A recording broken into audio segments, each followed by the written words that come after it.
हालांकि मेरे आका सल्लल्लाहु अलैहि वसल्लम ने फरमाया, जो किसी वारिस की विरासत को दबाएगा अल्लाह तबारक व तआला उसको जन्नत की मीरास से महरूम कर देगा। मैं आप सबसे एक गुजारिश ये करता हूं कि आप जिस हालत में ना एक अपने माल के बारे में फतवा ले लें कि अगर आज मैं मरूंगा तो मेरे वरासत का हकदार कौन होगा और किसको कितना हिस्सा मिलेगा। मेरी बात मान लीजिएगा, बहुत फायदे में रहेंगे। वरना मैं अवामी आदमी हूं, मैंने बाप के मरने के बाद अपने सामने छोटे भाई को बड़े भाई का और बड़े भाई को छोटे भाई का गिरीबान पकड़ते हुए देखा है। मारपीट होती है आपस में अब्बा की प्रॉपर्टी की तकसीम के ऊपर।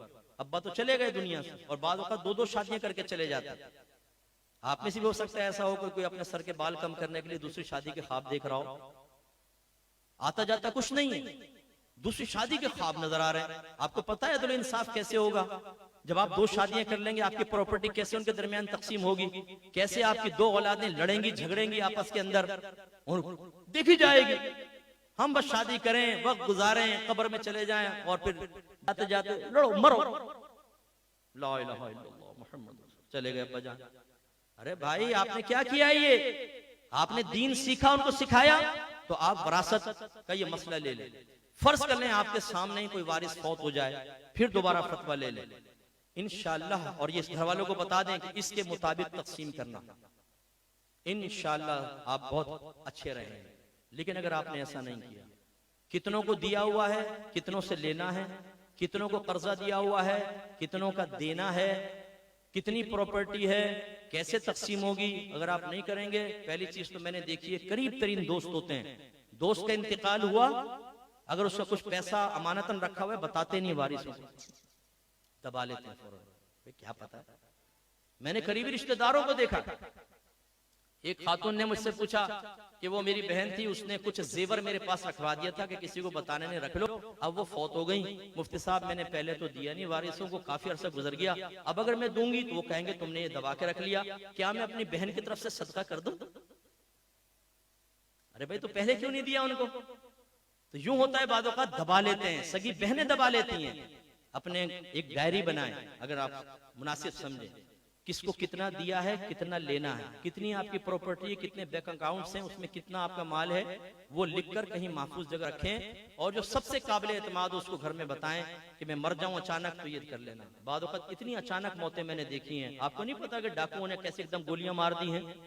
अब जिनसे लेना होता है वो तो देते नहीं, जिनको देना है नहीं भी देना, वो भी घर पे आके खड़े हो जाते हैं, तुम्हारे बाप ने हमसे 50,000 रुपए लिए थे, कोई कहता है 2 लाख लिए थे, झूठ बोलते हैं कमबख्त, और वो ले जाते हैं बाद वक्त, और घर वाले फंस जाते हैं। इसलिए करें जरूर।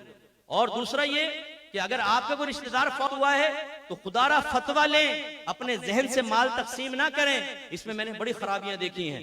बाद वक्त चलता हुआ कारोबार है, आप वालिद साहब के साथ मिल गए थे, कारोबार को उठाने में यकीनन आपकी मेहनत का दखल है, लेकिन कारोबार वालिद का था। अब वालिद का अचानक इंतकाल हुआ, बेटा कहता है कि चूंकि मैंने इस कारोबार को उठाया मैं ज्यादा हिस्सा लूंगा। आपने मालूम किया है कि शरीयत क्या कह रही है इसके बारे में? कैसे आप ले लेंगे? अब्बा के कारोबार में आपने मेहनत की है, आपको ज्यादा हिस्सा किस चीज मिलेगा? क्या शरीयत ये कह रही है? तो लाइए इस पर दलील। याद रखें, ये तमाम वारिसों का हक है। वालिद के इंतकाल के बाद जितना मुनाफा होता रहेगा, वरासत के हिस्सों के मुताबिक इसका नफा सब बहन भाइयों वगैरह के अंदर तकसीम होता रहेगा। आपने कहां से हिसाब किताब बना लिया? ऐसे ही अगर वालिद साहब का प्लॉट था, आपने ऊपर की मंजिल खुद बना ली कि मैं ऊपर शिफ्ट हो जाऊंगा बीवी बच्चों को लेकर, बना ली साहब। वालिद का इंतकाल हुआ तो आप कहते हैं ये ऊपर की तो मेरी है, इसका जितना पैसा आएगा वो सब मेरा होगा, बाकी नीचे का तुम लोग आपस में तकसीम करोगे, उसमें से भी मेरा हिस्सा निकालो। मालूम किया है आपने कि जिन बहन भाइयों के और अब्बा के प्लॉट के ऊपर आपने ऊपर की मंजिल बनाई, उसका कितना हिस्सा आपको मिलना चाहिए? और शरई मसला क्या है? शरई मसला ये है कि आप ज्यादा नहीं ले सकते। हाँ, अगर वारिस राजी हो खुद ही कहे चलो अच्छा ले लो, अलग बात है, लेकिन अगर वो राजी नहीं है तो आप ज्यादा नहीं ले सकते। अगर आप कहें जी मेरे इस ऊपर के पोर्शन की वजह से कीमत बढ़ गई है, तो शरई लिहाज से कहा जाएगा इसको तोड़ो और इसका मलबा ले जाकर बेच लो। कोई पैसा नहीं मिलेगा तुम्हें, सिर्फ मलबा मिलेगा, मलबा बेचो जाके, जाओ। शरीयत तो सीखें।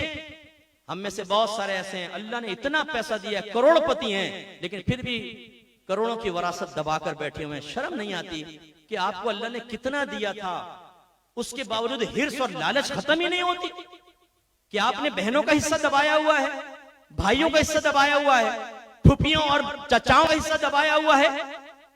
मेरे आका सल्लल्लाहु अलैहि वसल्लम ने सही फरमाया, अगर बनी आदम को सोने की 2 वादियां दे दी जाएं तो ये तमन्ना करेगा कि एक और सोने की वादी मुझे मिल जाए।